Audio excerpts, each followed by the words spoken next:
Beginning December 31st at midnight, there will be a series of tax increases and spending cuts that have actually been sort of building up over time. Remember last year, Roxanne, when we almost defaulted on the U.S. obligations and Congress agreed to raise the amount that the government can borrow, called the debt ceiling? Well, the other part of that deal was hundreds of billions of dollars in program and spending cuts that actually go into effect starting now. On top of that, we all know about President Obama's health care plan, Obamacare. Of course, that has to be paid for somehow, i.e. with new taxes that start now.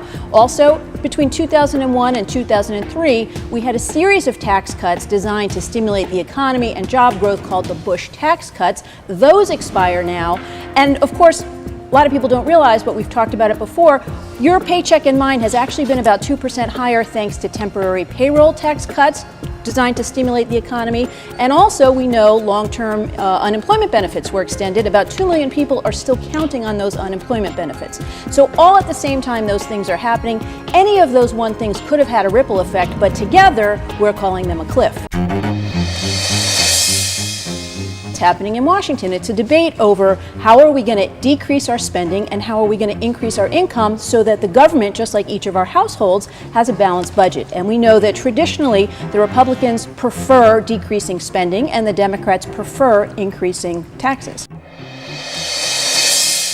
We will all be impacted. The exact impact depends on exactly what ends up going through in Washington, but it also depends on your exact circumstances. So the taxes, for example, everyone gets a paycheck. Everyone who gets a paycheck will be impacted. Folks who make over $70,000 a year under the current proposals would be impacted by about 3% higher taxes. That's 3% less money you have to spend. But Americans also pay taxes in addition to income. We pay taxes on dividends and capital gains if we have investments. So all of those Americans will be impacted. And we also pay the fourth type of tax we pay is estate taxes. In terms of the spending and programs, we all get about thousands of dollars worth of benefits from government programs that trickle down to state and local programs. If that funding is cut, we will all be impacted. Overall, we may end up seeing a decrease in the overall economy. So some people are saying we may end up in a recession again as a result of this, which of course leads to unemployment.